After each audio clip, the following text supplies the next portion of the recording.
This season, a new hot deal has arrived at Metro. $25 a line for 4 lines with all the data you need and 4 free Samsung Galaxy A15 5G phones. Getting Metro's best deals is easy. No ID required, no activation fees. Get a new number or keep your own. It's up to you. That's 4 lines for $25 a line, plus 4 free phones. Visit a store or go online today. Only at Metro by T-Mobile. When you join Metro Plus Tax. For a limited time and subject to change. Max 1 offer per account. This Friday, from Disney, the musical movie event of the year arrives in theaters. My name is Snow White. Flawless. Exquisite. Get tickets now. Waiting on a wind. Snow White will have you on your feet I think that's a wonderful idea. and cheering for more. I was thinking the same thing. Experience the magical story. Magic mirror on the wall. Who's the fairest one of all? Snow White. Disney's Snow White, only in theaters Friday. Rated PG. Parental guidance suggested. Tickets on sale now. Welcome to Tudors Dynasty and Beyond, where history comes alive. I'm Rebecca Larson, your guide through the captivating world of the Tudors and the incredible figures who shaped the past. From royal intrigue to untold stories, we go beyond the dynasty to uncover the lives, scandals, and legacies that still fascinate us today. So settle in and let's step back in time. Artemisia Gentileschi and Élisabeth Vigée-Lebrun shattered the boundaries of their time, forging remarkable careers that reshaped the art world and secured their lasting legacies. Artemisia, a trailblazer in the Baroque era, was known for her emotionally charged works that often depicted strong women overcoming adversity, drawing deeply from her own personal struggles. Elizabeth, one of the most celebrated portrait artists of the 18th century, captured the grace and power of her subjects with unmatched elegance, particularly in her depictions of Marie-Antoinette. Though their styles were distinct, both women carved their own paths in a male-dominated industry, creating works that continue to resonate today. Artemisia Gentileschi was born on the 8th of July, 1593, in Rome, into a world of art and ambition. Her father, Orazio Gentileschi, was a devoted follower of Caravaggio, the revolutionary Baroque painter, known for his dramatic realism and bold contrasts of light and shadow. Surrounded by the canvases, pigments, and the scent of oil paint, Artemisia's artistic journey began early. Under her father's guidance, she honed her craft not just as a painter, but as a force in the second generation of Caravaggio, carrying forward the intense realism and emotional depth that would define her legacy. In the 17th century, a remarkable group of artists emerged known as Caravazzi. These painters were profoundly influenced by the revolutionary style of Michelangelo, Caravaggio, whose dramatic use of chiaroscuro and naturalistic approach transformed the art of his time. Embracing Caravaggio's bold interplay of light and shadow, the Caravazzi sought to capture intense emotion and striking realism in their own works, leaving a lasting impact on the trajectory of European art. Artemisia's artistic talent emerged early, with her first known painting, Susanna in the Elders, long misattributed to her father. Even in this early work, her ability to convey emotion and psychological depth was evident. She later painted 2 versions of Judith beheading Holofernes, a dramatic and unflinching portrayal of female power and vengeance, an iconic scene that Caravaggio had famously depicted, but one her father never attempted. However, her life was marked by trauma, as well as artistic triumph. In 1611, she was assaulted by Agostino Tassi, a fellow painter and collaborator of her father. When Tassi failed to fulfill his promise of marriage, her father took him to court. The trial in 1612 was brutal, with Artemisia forced to give testimony under torture, a common practice to ensure the truthfulness of a witness. The first time Artemisia's own words reach us are through the harrowing trial that sought justice for her assault. At just 18, she stood before the court in Rome, her testimony preserved in the official transcripts, housed in the Archivio di Stato. She did not just recount the brutal attack, she repeatedly asserted her truth. Even as she was subjected to the form of torture where cords were wrapped around her fingers and tightened. As the cords bit into her flesh, she remained resolute, her voice captured in the court records. I have told the truth, and I always will, because it is the truth, and I am here to confirm it wherever necessary. Artemisia's journey to literacy was one of determination and resilience. When she stood trial in 1612, she claimed to be illiterate. Whether entirely or simply struggling with writing, it is clear that formal education had not been a priority in her early years. Yet during her time in Florence, she taught herself to read and write, a testament to her relentless pursuit of knowledge and independence.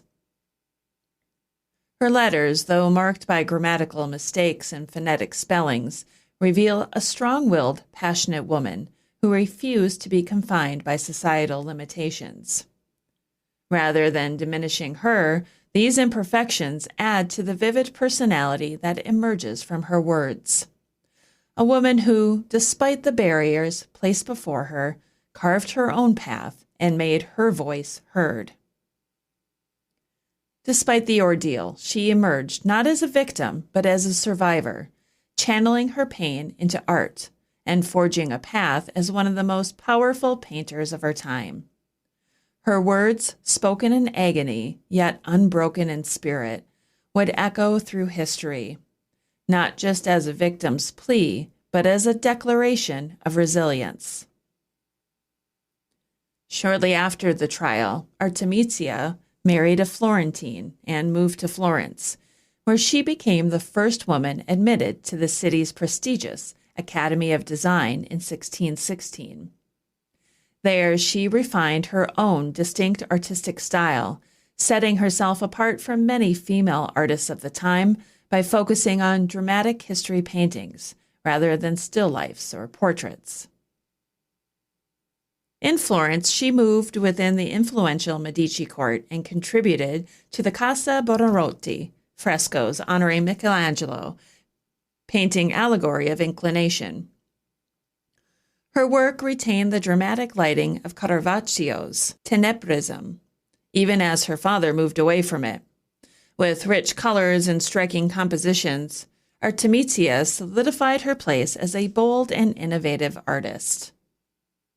Artemisia Gentileschi's career took her to Italy and beyond. She spent time in Rome and Venice before settling in Naples around 1630, a city that would become her final home.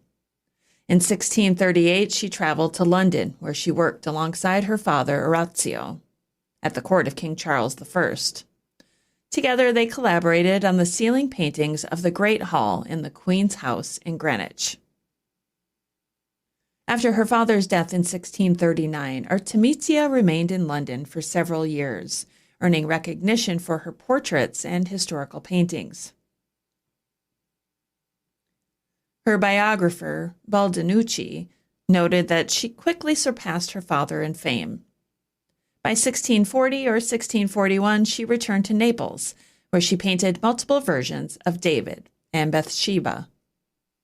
The exact date of Artemisia's death remains uncertain, but a recently discovered document confirms that she was still alive in Naples as of August 1654. Beyond that, little is known about her final years, leaving the end of her remarkable life shrouded in mystery. While Artemisia Gentileschi's work was deeply rooted in the dramatic realism of Caravaggio, marked by the raw emotion and intense subject matter, Élisabeth Vigée-Lebrun's artistic journey led her to a more refined, elegant style, often focused on the world of royalty and the elite. While Artemisia navigated a world defined by personal tragedy and injustice, Elizabeth's path was shaped by her connection to the royal court, where she found herself both revered and challenged as a female artist. Despite their contrasting subjects and environments, both women's careers exemplify the strength and brilliance of female artists who overcame societal constraints to leave a lasting mark on the art world. Élisabeth Vigée-Lebrun was born on the 16th of April, 1755, in Paris. She became one of the most successful female artists of her time, renowned for her elegant and expressive portraits of women. Elizabeth's artistic journey began under the guidance of her father, Louis Vigée, a skilled portraitist known for his pastel work. He died in Paris in 1767 when Elizabeth was just 12 years old. By the age of 15, Elizabeth was already earning enough from her portrait paintings to support herself, her widowed mother, and her younger brother. She joined Paris's prestigious Academy of St. Luc at 19. Just 2 years later, she married Jean-Baptiste Lebrun, a painter and art dealer whose connections provided her with invaluable access to the art world and helped launch her career. Her career took a decisive turn in 1779 when she was invited to Versailles to paint Queen Marie-Antoinette. The two women formed a close bond, and Elizabeth became the Queen's preferred portraitist, creating more than 20 portraits of her in various styles and settings. She also painted numerous self-portraits, often drawing inspirations from masters like Peter Paul Rubens. In 1780, Elizabeth gave birth to her only child, a daughter named Jeanne-Julie Louise. She was deeply devoted to her daughter, often capturing her likeness in various portraits, either alone or in the embrace of her mother. These tender depictions not only reflect the artist's affection, but also showcase the close bond between mother and child. After encountering the works of Peter Paul Rubens during a trip to the Low Countries with her husband in 1782, Elizabeth evolved into a bold colorist. She refined her oil painting technique to an exquisite level and began using wood panels for some of her finest works. Drawing inspiration from Greek and Roman antiquity, the Italian Renaissance, and the Baroque era, she had her sitters pose in ways that were either her own invention or based on classical prototypes. She often created picturesque costumes for them, much to the delight of her clients, who were thrilled to see their features captured in such lively, flattering, and seductive portrayals. In 1783, despite resistance from her male peers, she was admitted to the Royal Academy, largely due to her royal connections.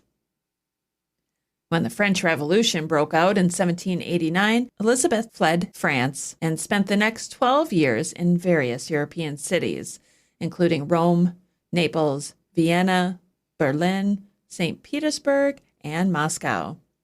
During this time, she continued her portrait work, gaining recognition and playing a prominent role in the social circles of these cities.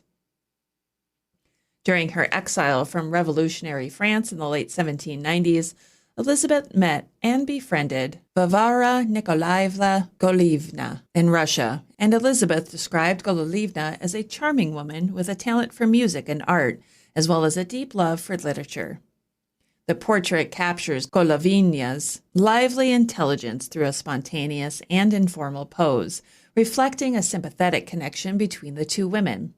The intimate nature of the portrait is further emphasized by its compact octagonal format and the simplicity of the setting, where a diagonal shaft of light draws attention to the subject's presence.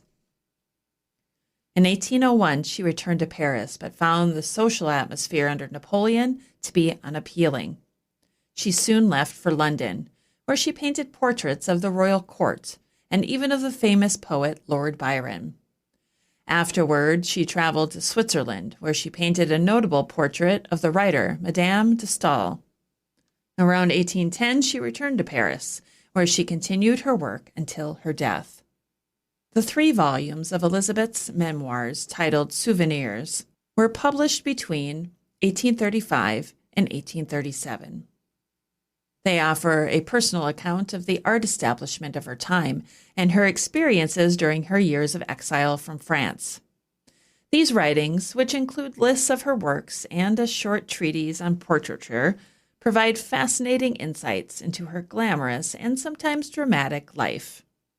She also shares anecdotes about many of her famous sitters, making her memoirs a vivid testament to her lifelong passion for painting. Élisabeth passed away in 1842 at the age of 87 in her Paris residence and was buried in the cemetery of Louveciennes, where she had a country house. Artemisia Gentileschi and Élisabeth Vigée-Lebrun not only shaped the art of their respective eras, but also shattered the barriers that constrained women in the artistic world. Through their resilience, skill, and determination, they redefined what it meant to be a female artist, gaining recognition and respect in times when such achievements were rare for women. Their legacies endure as symbols of strength and artistic innovation, proving that talent knows no gender and that the voices of women in art are as powerful as ever. Thank you for joining me for another episode of Tudor's Dynasty and Beyond. If you love this show and would like to show your support, please consider becoming a patron over on Patreon. Over there, you're going to get commercial-free episodes, early access, and exclusive content. Just head over to patreon.com/tudorsdynasty. That's patreon.com/tudorsdynasty. There'll also be a link in the show notes. Otherwise, if you'd like to carry on this conversation on social media, you can find me everywhere as @tudorsdynasty. That's Facebook, Twitter, or X, Instagram, Blue Sky, and Threads. Thank you so much for listening. Until next time.